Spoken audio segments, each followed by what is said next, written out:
first started running the parties, I purposely set out for just a party for the nights. Didn't do any posters on purpose because I just didn't want to sell it out to the general public, really. Like, it was for me and my friends, and that was that. But within, I think, about 3 or 4 weeks of doing the parties, we had, I think, 300 people in the garden, which is where it started out. So, I mean, it wasn't up to me, like, you know, it just happened, and that's the way it went, and then it just evolved into the bigger parties that it ended up, you know.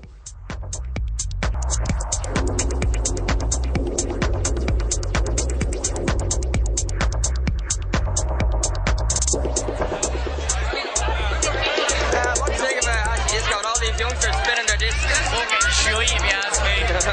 Wasting space, flat out.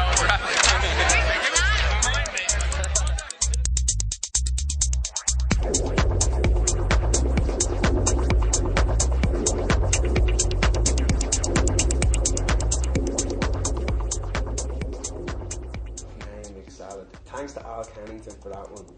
When we were starting the garden, the party in the garden, I explained to Al, I'm going to do this party, it's going to be awesome, just a couple of heads, we'll have, you know, outdoor, brilliant, you know, but I need a name for it, you know, summery kind of a buzz.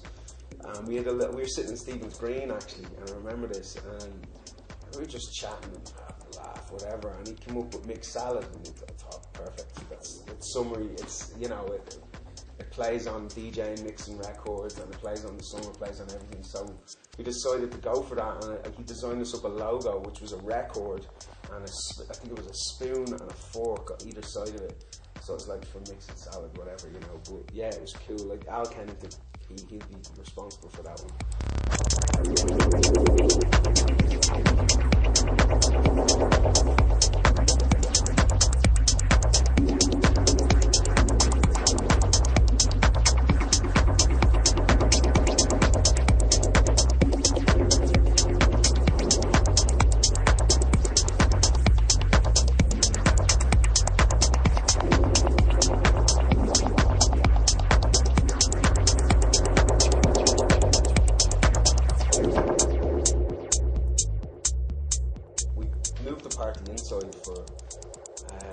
St. Patrick's Day party was an indoor event, and because it has so many rooms and so many different things, we decided to basically open up the whole place, which was a first for the venue.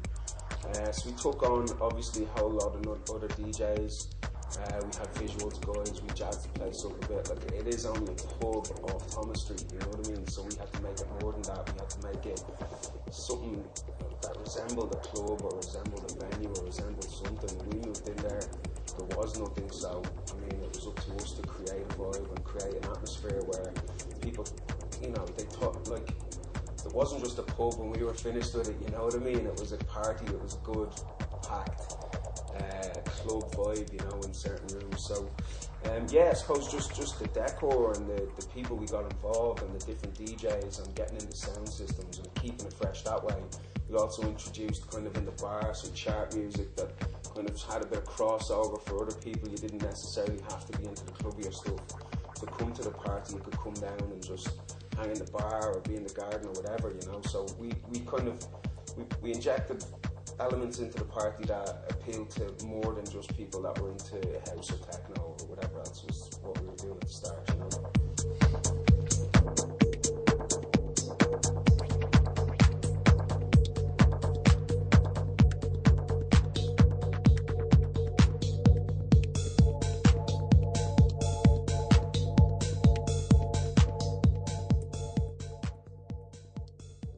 Never considered to even bring in DJs from anywhere else. Like, there's enough talent in Dublin and to play like for 20 hours, do you know what I mean? Like, this was 10 hours and it was about giving all the collectives a shot and getting everybody involved, and that's what we did, and we kept it Irish and it worked, and that was like Sunday daytime. All the promoters can get involved because there is nothing else, you know. Like, if you've got a Saturday night, you can't play somewhere on a Saturday night because you're busy or whatever, but because it was Sunday daytime, we could get everybody down, and that was the beauty of it, you know. So no, there was no reason to get anyone else involved. Like, there's plenty of guys in Dublin that could do just as good a job, you know. So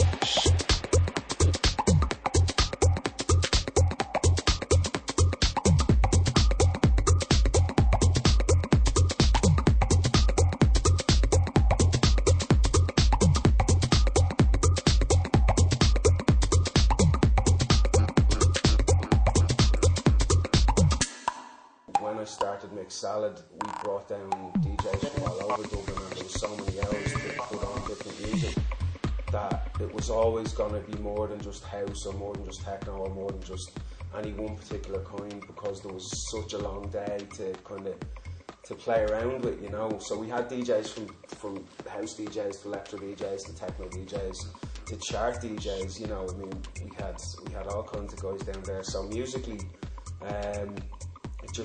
there was more scope to do things, so therefore we did more things. And then obviously when Acid Disco came along, that was a tougher kind of policy, so I suppose it just stemmed from that, really, you know.